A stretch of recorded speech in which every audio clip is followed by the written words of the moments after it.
ఆర్ద్రాయాంచ చతుర్దశ్యాం తజ్జాప్యం త్వక్షయం భవేత్. ఆర్ద్రా నక్షత్రంతో కూడిన చతుర్దశి లేదా ఆర్ద్ర లేదా చతుర్దశి ఇవి నాకు చాలా ఇష్టం.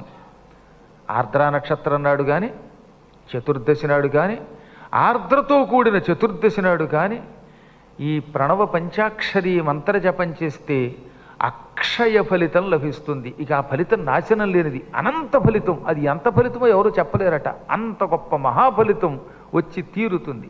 కాబట్టి వీలున్నంత వరకు చతుర్దశి నాడు మాత్రం ఈ జపం చేయండి. అసలు అష్టమి, చతుర్దశి, నవమి ఈ మూడు అమ్మవారికి అయ్యవారికి కూడా ఇష్టం.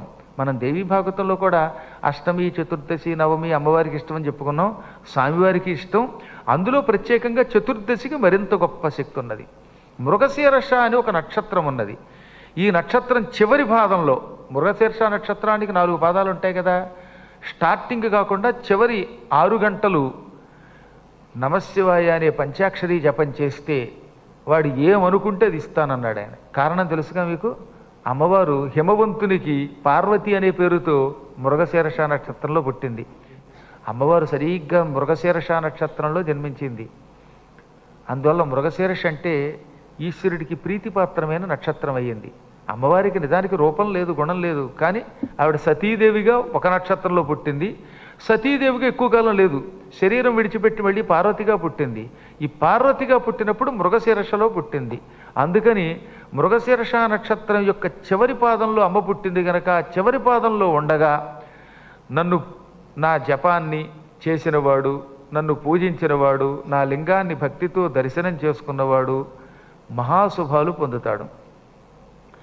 ఆ సమయంలో చేసిన పూజ, హోమం, తర్పణం చాలా గొప్ప ఫలితాన్ని ఇస్తాయి. సాధారణంగా ఆర్ద్రా నక్షత్రం మృగశీర్ష వచ్చినప్పుడు సూర్యోదయానికి ముందు లేచి నా దర్శనం చేసుకోవాలి, లేదా మధ్యాహ్నానికి నన్ను దర్శించుకోవాలి. అటు సూర్యుడు ఇటు పొడిచిన సంధ్యా సమయంలో ఆలయములు ముయ్యకూడదట. సంధ్యా సమయంలో ఆలయాలు తీయాలి. అందువల్ల ఎప్పుడు కూడా సాధ్యమైనంత వరకు గుడి ఎప్పుడు కూడా ఎలా ఉండాలి? సంధ్యా సమయంలో ముయ్యబడినటువంటి గుడి చాలా ఇబ్బంది కలిగిస్తుందని శాస్త్రం. ఎందుకని? అందులో ముఖ్యంగా ప్రదోషకాలంలో చతుర్దశి నాడు ఆ సాయం సంధ్యా సమయంలో దేవతల దర్శనం చేసుకుంటే అనంత ఫలితం వస్తుందని ఇందులో చెప్పారు. చతుర్దశి తథాగ్రాహ్య నిశీధ వ్యాపినీ భవేత్ ప్రదోష వ్యాపినీ చైవ పరయుక్త ప్రశస్యతే. ప్రదోషంలో చతుర్దశి నాడు శివదర్శనం, శివలింగ దర్శనం, అమ్మవారి దర్శనం ఈ రెండూ చేసుకున్నటువంటి వాడు ఇక నేనే అయిపోయినట్టు వాడు శాశ్వతంగా ఈశ్వరుడిలో కలిసిపోతాడు.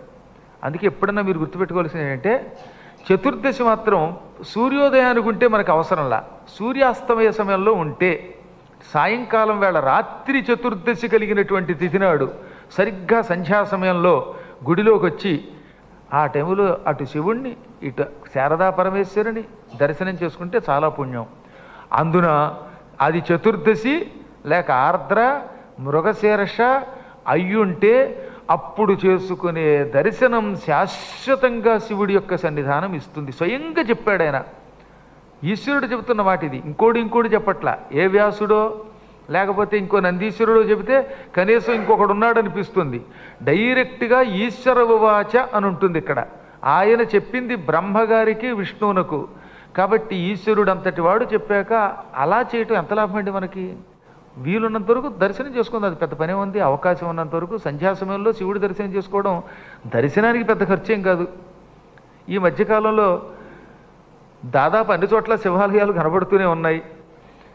అందువల్ల సంధ్యా సమయంలో తప్పక ఈశ్వర దర్శనం చేసుకోండి.